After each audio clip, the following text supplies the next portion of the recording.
Assalamualaikum warahmatullahi wabarakatuh. Terima kasih telah mengklik video ini. Di channel ini kita akan membahas tentang problematika kehidupan sehari-hari yang beraneka ragam dan bagaimana kita menemukan solusinya melalui Al-Quran. Di video kedua kali ini kita akan melanjutkan pembahasan di video kita yang pertama tentang belajar. Masih dengan narasumber yang sama, yaitu Ustadz Heru Mulyono, yang alhamdulillah pada kesempatan kali ini beliau bersedia untuk meluangkan waktunya hadir bersama kita. Untuk itu langsung saja kita ke Ustadz Heru Mulyono. Assalamualaikum Ustadz. Waalaikumsalam warahmatullahi wabarakatuh. Ini pertemuan kedua kita di video ini Ustadz. Iya. Jadi alhamdulillah Allah izinkan kita untuk bertemu kembali, melanjutkan apa yang kita bahas di video pertama nih Ustaz. Iya. Masih dengan tema yang sama, yaitu belajar. Jadi Ustaz, kenapa kita undang lagi? Kenapa kita bahas lagi? Itu karena kawan-kawan yang lihat video kita yang pertama kemarin itu komen minta melanjutkan yang kedua Ustaz. Jadi itu kita buatkan ya, sesuai dengan request kawan-kawan kita. Kita buatkan video kedua kelanjutan dari video kita kemarin. Oke, jadi kita turuti permintaan kawan-kawan. Langsung Ustaz, pertanyaan yang pertama. Kemarin kita sempat membahas salah satu ayat dalam Al-Quran, yaitu Quran surah Al-Isra ayat 36 atau 1736. Itu yang kira-kira redaksinya Bismillahirrahmanirrahim, wala taqfu ma laisa laka bihi ilm. Iya, betul Ustaz ya. Nah, di situ kita bahas bahwa jangan lakukan sesuatu tanpa ilmu. Artinya selagi kita belum mumpuni ilmunya tuh jangan buat dulu. Artinya kalau kita nggak punya pengetahuan tentang itu jangan dibuat. Nah kalau yang masalah itu diperbaiki tadi. Itu pertanyaan pertama. Kira-kira apa efeknya ketika kita melakukan sesuatu yang kita tidak mengilmui di bidang itu? Baik, ketika kita melakukan sesuatu ya yang kita tidak ada ilmunya, nah ini kita bisa pisahkan ya. Satu yang berkaitan dengan mungkin profesionalisme pekerjaan duniawi, yang kedua berkaitan dengan ibadah. Nah, ketika berbicara profesionalisme duniawi, ketika kita mengerjakan sesuatu yang kita memang tidak menguasai ilmunya, kita tidak tahu caranya, maka dampaknya adalah yang kita kerjakan itu berpotensi untuk gagal, gitu. Nah, saya contohin. Misalnya, misalnya hakim ya, Pak Anda ini adalah seorang supir misalnya, tapi biasa mengendarai supir sekelas MPV atau SUV atau katakanlah yang ukuran-ukuran standar. Ya. Nah, hari ini punya tugas atau diberi tugas untuk mengendarai sebuah bus. Sama, setirnya bulat, bannya di bawah, ada depan, ada belakang. Tapi kan triknya, caranya, pengalamannya, skillnya, keilmuannya kan belum ada di situ. Di situ perannya ilmu. Di situ perannya ilmu, pengalaman itu adalah bagian daripada ilmu. Nah, tidak punya pengalaman di situ sama dengan tidak punya ilmu di situ.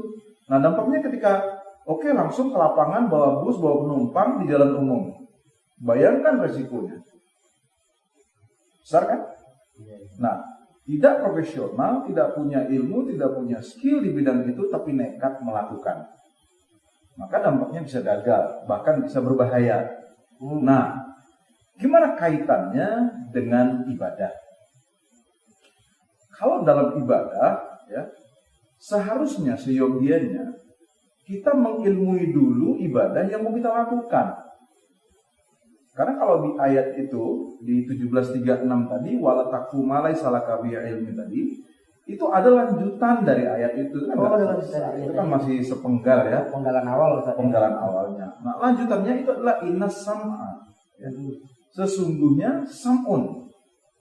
Pendengaran kita ini. Wal basoro. Penglihatan kita ini. Daya dengar kita. Daya pandang kita. Wal fu'ada. Dan kolbu kita, niatan kita ketika melakukan sesuatu atau sebuah ibadah itu Kulu ulaika kana anhu mas'ula. Itu semua akan disoal, akan dipertanyakan, Akan dipermasalahkan. iya, akan dipermasalahkan. Maka pastikan ketika dalam bab ibadah kita mengilmui dengan benar ibadah. Nah, kalau tidak, ya jangan dilakukan dulu. Khususnya bab-bab ibadah yang sifatnya tambahan-tambahan atau yang sifatnya sunnah, misalnya. Kalau yang wajib sudah jelaslah dari kecil, misalnya bab sholat. Ya. Secara umum kan bab sholat, bab wudhu, bab puasa. Secara umum kita sudah. Tapi kita nggak boleh berhenti di situ. Kita tetap harus belajar. Karena apa? Nah, belum tentu yang kita pelajari awal ini tadi itu memang sudah benar-benar bersih, sudah benar-benar tidak tercampur lagi dengan budaya yang kemarin di video kita yang awal kan kita ada bahas bahwa bisa saja ibadah itu tercampur dengan budaya. Ya. Karena dalam hidup dan kehidupan ini kita nggak bisa lepas dari budaya. Ya, yang kemarin kita bahas ibadah-ibadah, budaya-budaya. Iya. Jadi jangan bercampur. Karena apa? Ketika kita mencampurkan ibadah dengan budaya, maka yang jadi adalah yang hak bercampur dengan yang batin. Dalam ibadah tidak boleh ada budaya. Berarti Kalau murni. Tapi kalau budaya mau disisipin hal-hal yang berbau ibadah, ya kalau berbau keagamaan mungkin bisa. Tapi kalau berbau ibadah, saya pikir ini hal yang berbeda. Misal berbau keagamaan, misalnya begini, kita mengadakan acara 17 Agustusan. Kemudian kita mengingatkan kepada seluruh peserta untuk memastikan menggunakan pakaian yang menutup aurat misalnya. Nah itu kan berbau keagamaan artinya, tidak melanggar syariat. Tapi kan tidak dengan misalnya itu, terus ada satu ritual ibadah yang tidak dicontohkan tapi dibuat di situ gitu. Nah itu tidak bisa. Jadi ibadah dia sendiri, budaya dia sendiri. Tetap enggak bernilai ibadah jadinya. Iya. Nah ketika sebuah budaya diberi nilai-nilai keagamaan, maka budaya itu akan lebih tinggi nilainya. Ketika sebuah ibadah dicampuri dengan budaya, maka ibadah itu yang rusak jadinya. Udah nggak murni lagi. Iya. Jadi kalau cerita keduniaan ya Ustaz, artinya kerja secara profesional atau apapun itu buat dunia yang kita lakukan tanpa ilmu itu berpotensi gagal, gitu kan? Gagal bahkan ya rusak, hancur dan sebagainya. Nah, kalau babnya ibadah tanpa ilmu itu berarti ibadahnya rusak. Iya. Sebuah hadis dari Rasulullah SAW, man amila amalan, siapapun yang mengamalkan sebuah amalan, laisa alaihi amruna, yang tidak ada padanya amrun dari kami. Amrun itu bisa perintah, bisa contoh. Itu kan harus diilmui, harus dipelajari. Perintahnya seperti apa, contohnya seperti apa. Maka kalau kita bicara syarat sebuah ibadah agar murni, ini harus ada dua-duanya. Ada perintah, ada contoh. Kalau ada perintah tidak ada contoh, nah ini harus dipelajari dulu. Kalau ada perintah pasti ada contohnya. Barangkali ada yang tak terungkap, Ustaz ya, atau tak tercatat mungkin ya. Bisa jadi, atau ada perintahnya, contohnya sahabat yang lakukan. Bukan dari Rasul langsung, ya kan? Nah, ada dia yang sepertinya dia ibadah, dia tidak ada perintah, tapi ada contoh, ini sunnah. Ya kan? Perintahnya tidak dari ayat, tapi Rasul langsung. Gitu. Tapi kalau kita telisik lagi, itu pasti ada perintahnya secara tidak langsung pada ayat. Gitu ya. Nah, kalau kita contohkan, misalnya bab puasa. Nah, bab puasa ini kan tidak menjelaskan itu puasa yang bagaimana. Ya kan?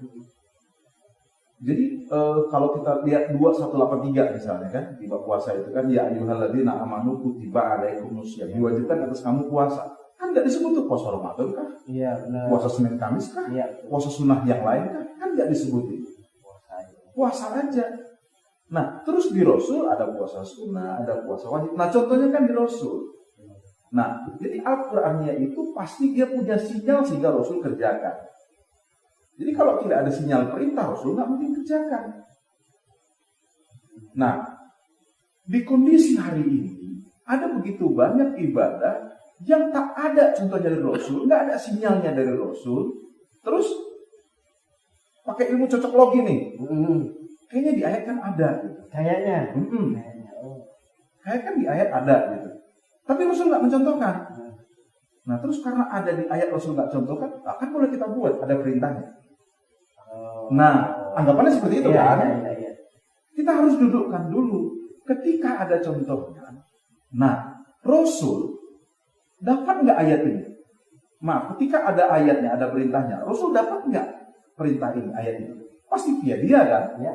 Nah ketika dia dapat ayat ini, apa aplikasinya dia? Islam ini gampang kok, tinggal nyontoh. Dalam bab ibadah kita nggak perlu kreatif, Nggak perlu modifikasi. nggak usah, ikut saja apa yang dikerjakan Rasul, selesai. Kadang-kadang gini Ustaz, yang benar-benar bernilai sunnah, artinya betul-betul dicontoh Rasul saja, itu belum semua kita bisa aplikasikan. Iya. Tapi hari ini, ya fenomena kekinian ya kan, itu terlalu banyak hal-hal baru yang bermunculan yang itu dianggap ibadah, yang katanya dilakukan Rasul dan lain sebagainya. Kan gitu ya. Ya harus kita cek, makanya harus ada ilmunya. Nah gitu ya. Kalau dia tidak ada ilmunya, kan kita jadi nggak jelas ini. Nah, contoh, maaf, ini bisa jadi kontroversi ya. Dalam keseharian, ya, ketika ada misalnya orang yang meninggal dunia, maka tetangga datang membantu. Gus, cara sunnah seperti itu. Tapi ketika malamnya ada semacam tahlilan dan lain-lain, nah, saya tidak katakan bahwa itu tidak ada perintahnya. Pertanyaannya, di zaman Rasul, semasa Rasul hidup, berdakwah 13 tahun di Makkah, 10 tahun di Madinah, total 23 tahun. Apa tidak ada sahabat yang meninggal?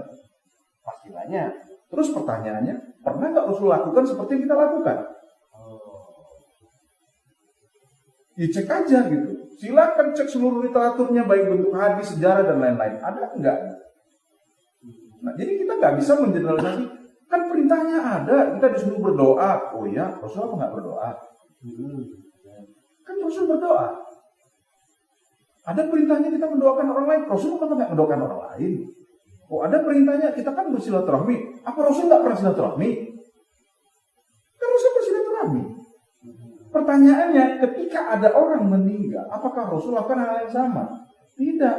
Terus kita mau bilang bahwa yang kita laksanakan ini lebih sempurna, lebih baik daripada yang dibuat Rasul. Seolah-olah Rasul nggak tahu kalau itu bagus gitu kan? Iya.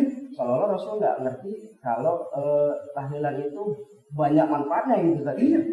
Kok jadinya kita lebih hebat dari Rasul ya? Iya. Kalau kita rasa, oh ini kan banyak manfaatnya, oh berarti Rasul nggak tahu dong kalau itu banyak manfaatnya. Iya betul. Kan berarti kita bisa menuduh seperti itu.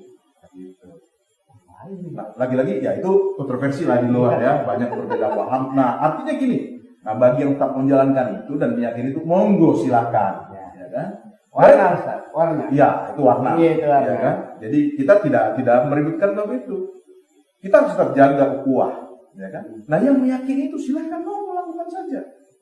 Yang meyakini itu tidak, ya monggo lakukan. Yang perlu dijaga ukhuwah. Karena Pak, kita ini umatan wahidah. Kita harus jadi satu, harus kuat. Sesama muslim itu ikhwan. Kita dalam satu keluarga saja ada 5 orang, itu abang, beradik, kakak, dan lain-lain. Itu saja bisa beda pendapat. Terus kalau kita, bahasa ininya ngotot-ngototan ini. Merasa paling pintar, paling benar, dan lain-lain. Dan memaksakan kehendak. Maka yang jadi kita nggak akan akur di rumah. Iya, berarti fokus aja cari kesamaan, ya kan? Jangan sibuk aja ngangkat tentang perbedaan, gitu Ustaz.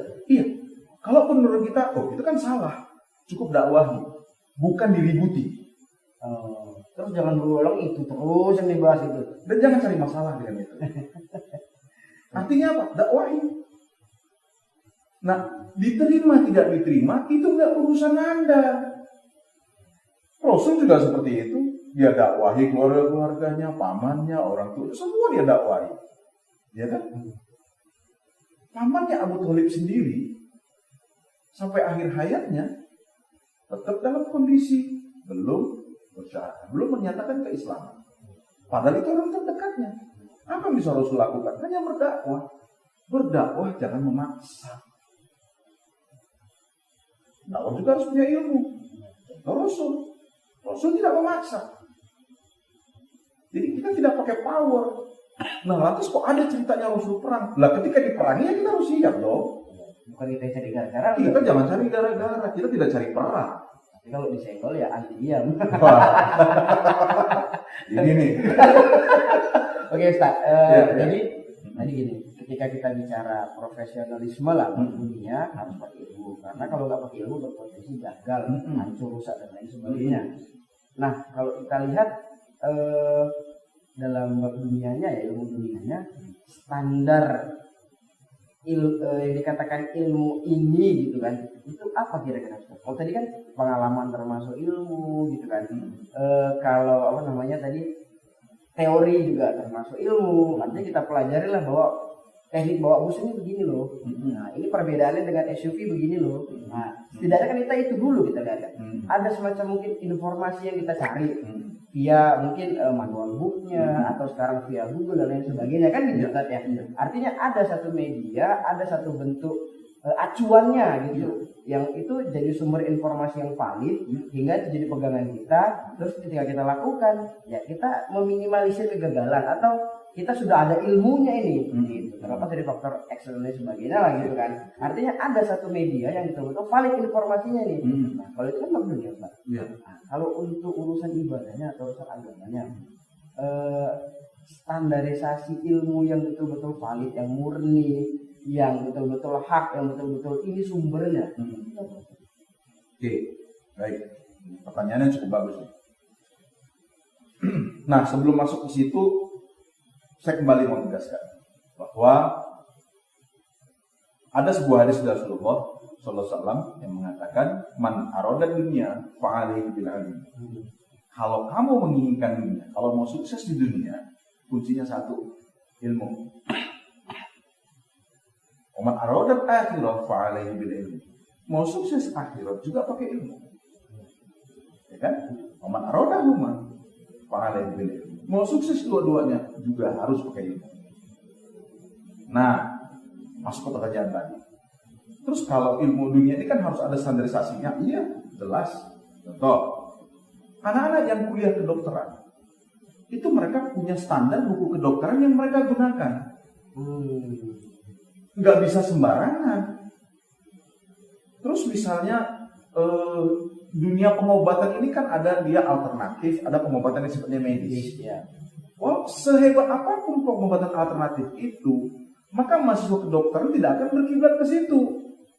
Karena mereka tidak pada alternatif, tapi memang pengobatan medis. Nah, jadi ketika mereka mengambil buku panduan atau mengambil pelajaran dari alternatif, maka mereka tidak menjadi dokter medis. Alternatif. Standar. Ya, bagi mereka-mereka yang dokter di bidang medis dan profesional di sana, dia menjadi tidak standar. Terlepas dari kita bicara apakah teknik pengobatannya lebih baik atau tidak. Begitu dia. Nah, jadi standarnya harus jelas. Nah, saya contohkan lagi, begini luar. Mereka-mereka yang belajar akuntansi. Itu biasanya buku yang mereka gunakan, itu pengarangnya, kalau nggak salah saya, Warren and Reeves. Itu dua orang ahli akuntan dari Amerika ya. Yang mereka menulis buku dan itu menjadi panduan akuntansi hampir di seluruh dunia. Jadi baik di kampus-kampus, mau di UI, di Unimed, di USU, di ITB, dimanapun sepanjang itu jurusan akuntansi, saya yakin pengantar pertamanya itu pakai buku itu, Warren and Reeves. Jadi acuan. Iya, di Indonesia gunakan itu, di negara kita nggak tahu. Ya. Nah, tapi kan itu adalah sebuah standar loh, gitu. Banyak pakar lain. Bedanya ketika dalam urusan dunia, silahkan Anda berimprovisasi. Silahkan lakukan hal-hal yang baru. Jangan-jangan teori yang Anda temukan membuat jadi lebih mudah. Atau kita perlu update atau pembaruan. Iya. Karena zaman kan berkembang. Nah, sangat berbeda ketika babnya dengan din. Karena apa? Din itu sudah sempurna.